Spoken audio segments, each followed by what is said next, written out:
So, but I think we'll be all right. We have an awesome night planned, like 8 poets, a band keeps stuff going on afterwards. Use the mic? Maybe I should use the mic. I'm nervous, so I wanted to pace. Pull out Stan. That's true. So yeah, thanks everybody.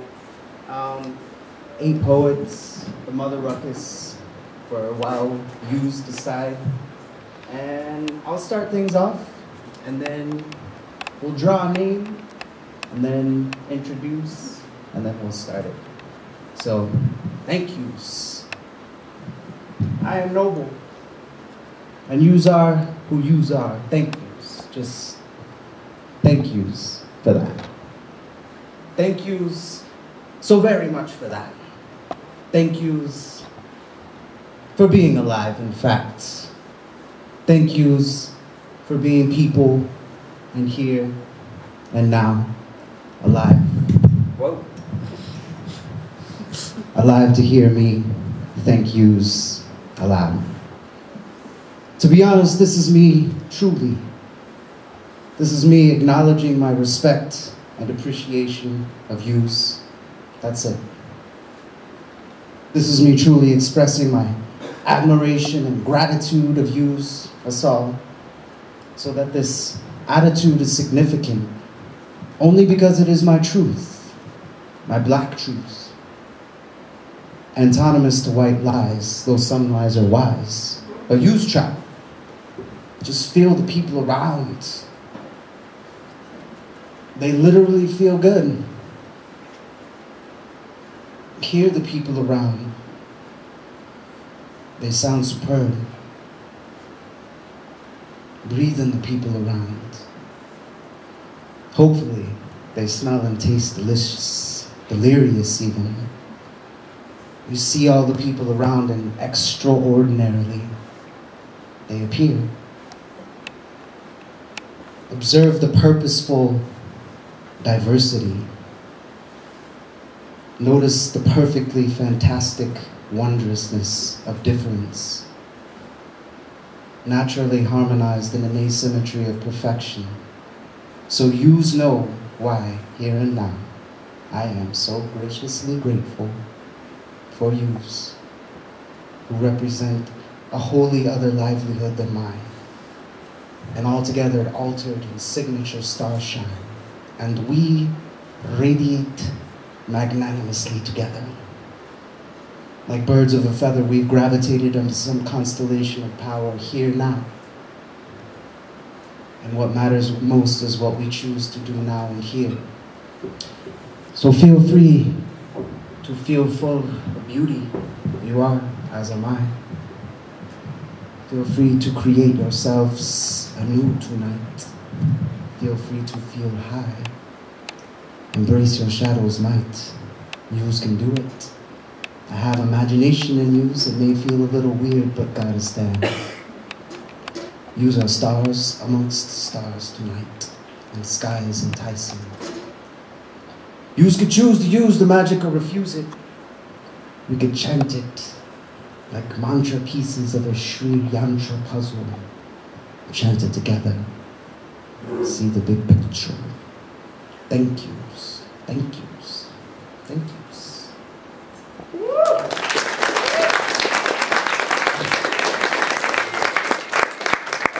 now I select a name. Selected.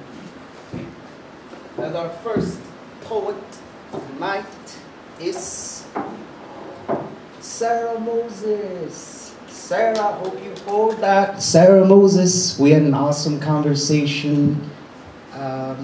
Yeah, I'll stop bantering. Get out here, Sarah Moses.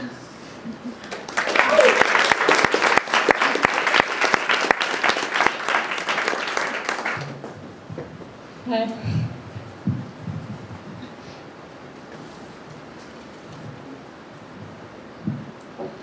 "17 is the most glamorous age I've ever been. My mother knows my beauty, but if boys can see what the bathroom mirror knows, they don't reflect this back to me. My Christian friend loans me a Christian dating book that reinforces shame and passivity. I soak it up like grease to paper towel. These beliefs will stain for years to come. At 18, I haven't had a boyfriend, haven't been kissed, feeling I don't belong in this Thumbelina town I've called home since I learned to cry. And it is a shame. There is so much to unlearn. But this means I've got potential. I've got a crush on this boy. We went to playgroup together. He was 5. I was shy. By now, I'm self-conscious, like maybe at some point I was supposed to bloom. This boy's family moved to a different island years before, but we happened to be reunited through a school program, a hint of blissful fate, or what happens when you grow up far from a city. Everyone you see, you kind of know. This boy, he's suave. He doesn't say much, but what he says is golden crack, slip shuffle Buddha from his bodacious mind. He's a mystery geode I've gotta crack. Collects vintage Coke bottles you don't see unless you dive. Rides motorbike, builds wooden boat in dad's shed. Cooks with mama's cast iron skillet. Sleeps in loft with baby blanket. Shakes juice from a peach. Naps on ferry boats, smiling rebel angel. Migrates hay bales before blinking eyes. Stargazes and insinuates he'd like to stargaze with me. I don't feel that he's the one, but I'd like him to be the one. So my intuition settles on the back burner like my heart cooks ghee butter and only rose-colored clarity boils in the pot. If I skim off hesitation and insecurity. We're gonna hang out today. He's in dead grass of my parents' front lawn. We walk to the beach to play Scrabble, letters cozy on the board like we would if we spooned on his loft bed with his baby blanket cradling our toes. We're laid down in the sun with our faces a foot apart. We've got to go if he wants to catch the evening ferry home. When we leave the beach, I leave my left hand free in case he decides to hold it, which he doesn't, but the neighbors swear he does. When we get back to my house, he plays Scarborough Fair on his guitar, but I'm the only one singing because he says he's tone deaf, and I have to believe him. I'm wearing my white speckled rayon skirt. He looks sharp in his fedora hat. If someone saw us at a farmer's market, I'm sure they'd see us as the quintessential couple wandering through this black peapod town where I never felt at home. Thank you.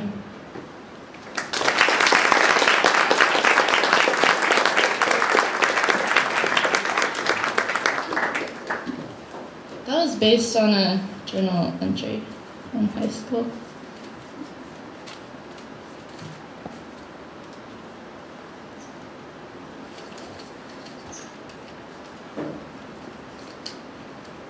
Dear friend, today is January 16th, 2012, the day I first noticed your existence. Footnote 1. You wore a dress with neckline too modest, but the cut of the underarms exposed your white lace bra on each side. I wanted to navigate that dress and the ocean of your hair, boundless and waving. Wanted to be your lighthouse, to bathe you in a circle of soft. It's all right, you are home here. Beaming, come, let me kiss the top of your head as we rock each other to sleep. January 30th. You don't talk much. I almost thought you were too cool for me. But people were complimenting you today on the new $5 haircut your friend gave you. I watched the compliments flush your cheeks red. Silence is a woman's sharpest tool to cloak invisible. February 10th. Today you had an epiphany. You told us, I used to be too scared to go up to people and talk to them, but I realized that I can talk to any woman as an equal. Footnote 2. you started telling me things like, she really hurt me when she did such and such, or I just relate more easily to women than to men, or watch this YouTube video, the one of the pancakes and teal shoes. It's the funniest ever. February 3rd. Is it too soon or cheesy? Footnote, these days I don't eat dairy. To write you a love poem. When we kissed at that party, I was sober. I was scared when my fingertips nearly broke curfew, wandering to places I had not allowed them to go. April 3rd. Thank you for the bracelet you made me.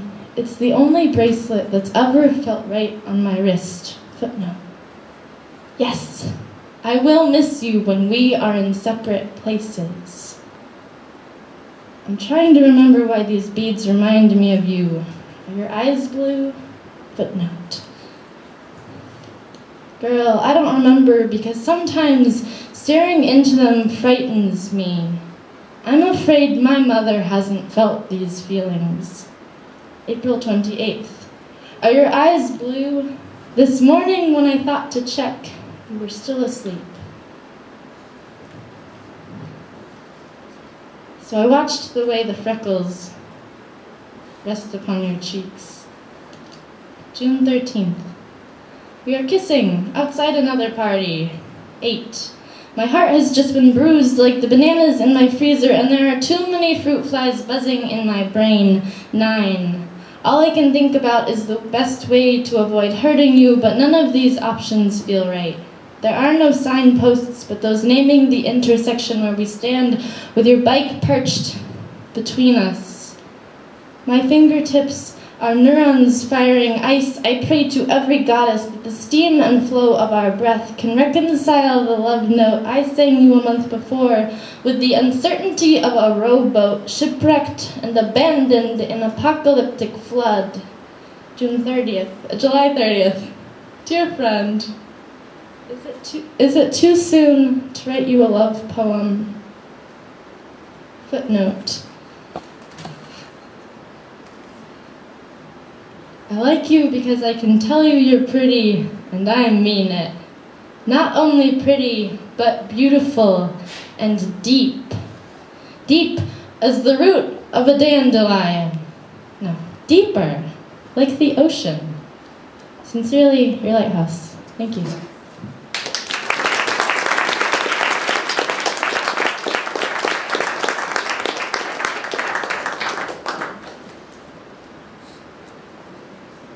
Thanks you, Sarah Moses. She is senior here at Evergreen. She's been part of the Vagina Monologues. She is currently with the Old Growth Poetry Collective. Let's see here. She enjoys creating healthy spaces for people to relate. So I would imagine that's what happens at the Old Growth. You can catch her around town doing circus arts and stuff. That's one of her hobbies. So let's see who our next poet is. Does somebody else want to select? Yeah. Well, now, this is what I like to see. I got two. Okay. Peter. Hold on. I got his digits too. What? Hold on, say it in this one. Is there a Peter here? Call me later.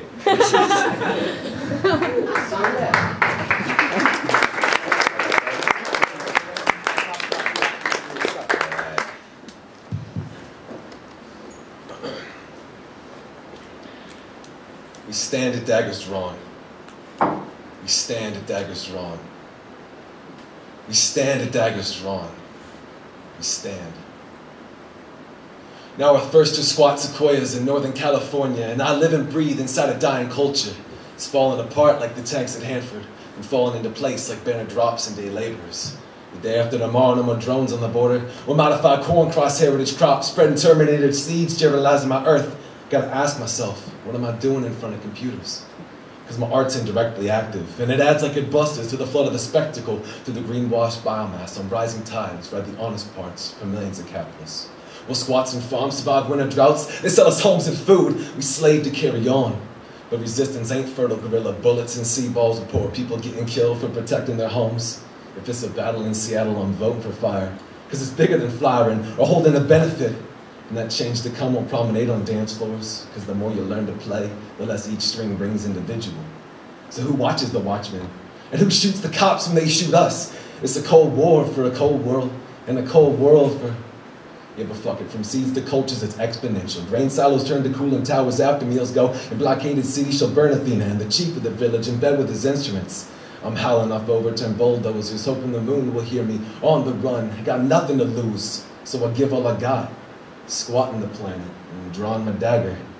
While you're smoking shisha on the back of Shiva, coal stripped off the back of Appalachia. It's back to zero and back to nature. And force, cause last I heard, she never think to take us.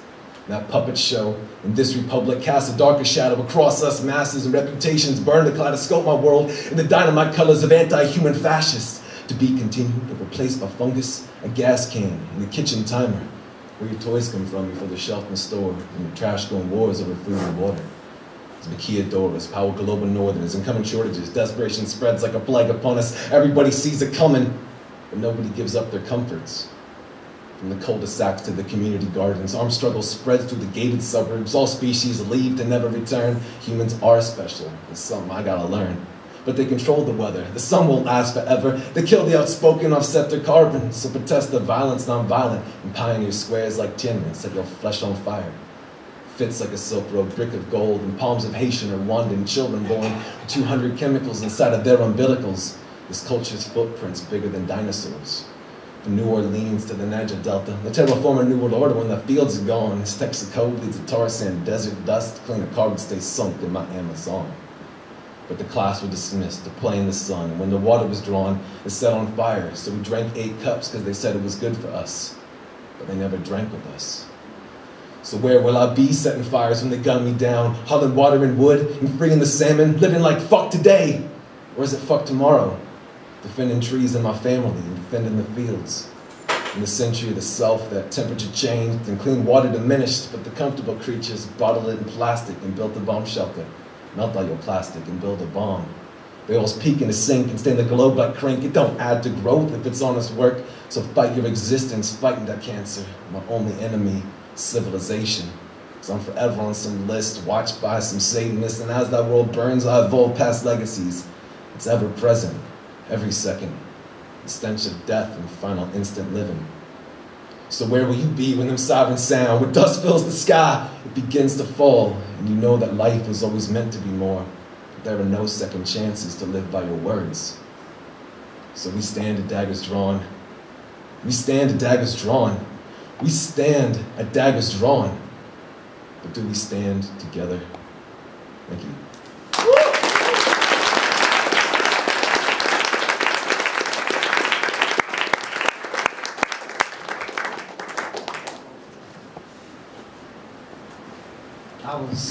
I was Peter. I actually forgot to say, and I would like to say it now, if people could silence their cell phones and make sure they're off. I haven't heard anything, but just to make sure. Peter's a poet rapper for 10 years. His hip hop name is Dead Language. You could actually see him tomorrow at the Track House. If anybody doesn't know where that is, 7th and Cherry-ish. Black house, pretty scary looking. Peter's hailing from Portland. So now, yeah. I won't be stingy. Who's next for drawing the name? Anybody? I'll do it.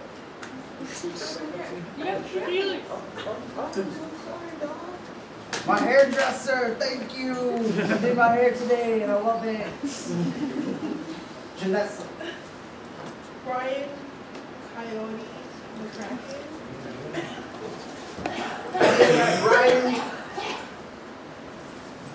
Brian McCracken.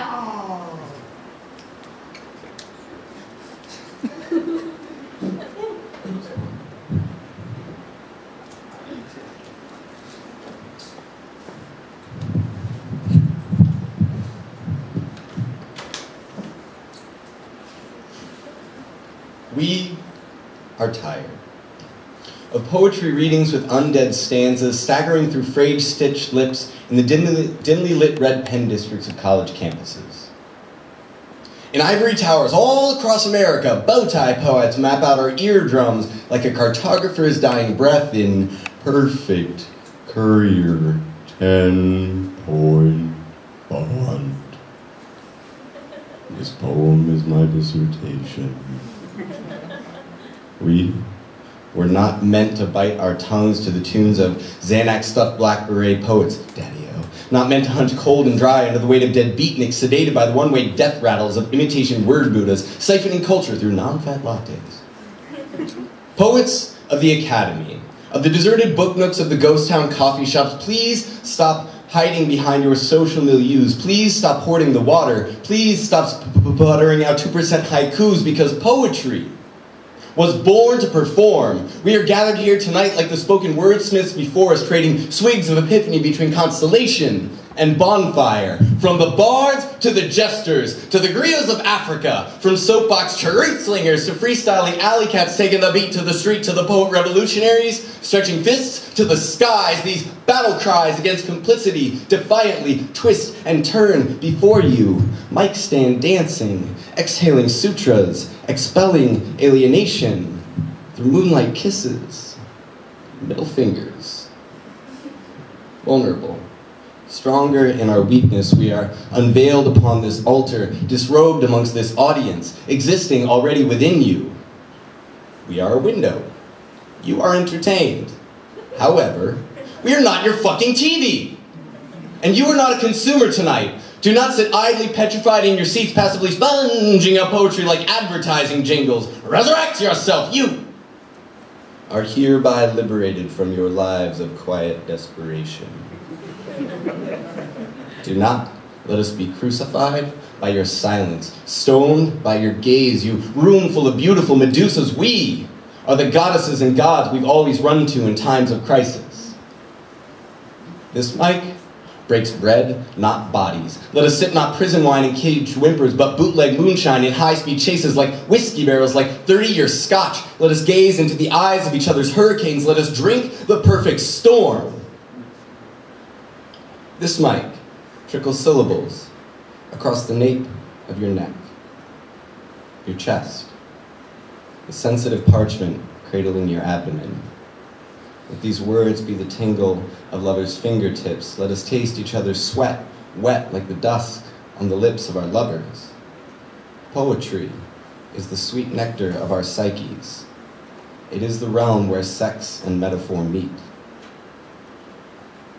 This mic is the ultimate voice-boxed eardrum soul funk lover. So tell me, what scriptures have never left the prison of your lips? What mantras yearn for freedom from the cells between your hips? Nymphs, sirens, and satyrs, seize back your life tonight in limited decibels, in sound waves. Tonight, speak, shout, sing intimacy in unpunctuated operatic glory, your poetic life force straight through your sternum, your ribs spitting structure fire off the gunpowder of your tongue. We are the arsonists. We are the phoenix. Thank you.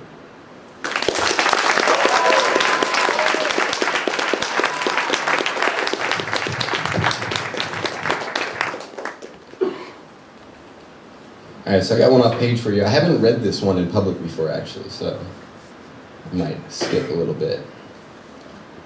My words, not like the actual pieces of the poem. I'll leave them all in there.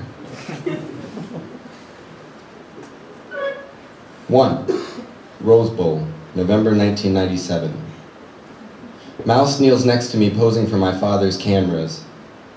Mud-caked padded black pants, cleats, Swiss cheese red jerseys, and slate gray cat scratch helmets with 16 other early teenage hooligan underdogs from Herndon, Virginia, beaming at their role in the biggest upset in Fairfax County youth football history. Mouse struggles to hold a smile below sapphire husky X-Acto knife irises, his lips unfamiliar with the expression even after a 32-yard jailbreak for the winning touchdown. From an early age, Mouse and I learned to persevere, making the unlikely choice to keep pushing against the statistics even when we couldn't see the end zone through the battle lines. We learned to stand behind the center and still chip away at the roadblocks ahead. 2. Out like a lamb. April 2010. 13 years and 4 hours after the greatest win in our at-risk lives up to that point, victories are harder to dig out of the rubble. I'm reading time in the secondhand silence of the Fairfax County Jail waiting room. 3 a.m. lids drooping over weary gray eyes too wise for their age. The forecast from the silence says smoke and mirrors with a chance of fluorescent radiation, the same kind of spotlights Mouse and I choreographed our truancy to. I stare at the armored door when it claps like a snare drum, growls game show, megaphone buzz. Mouse appears fading in front of me behind the light at the end of an underground tunnel, strapped inside the same green sweatpants and white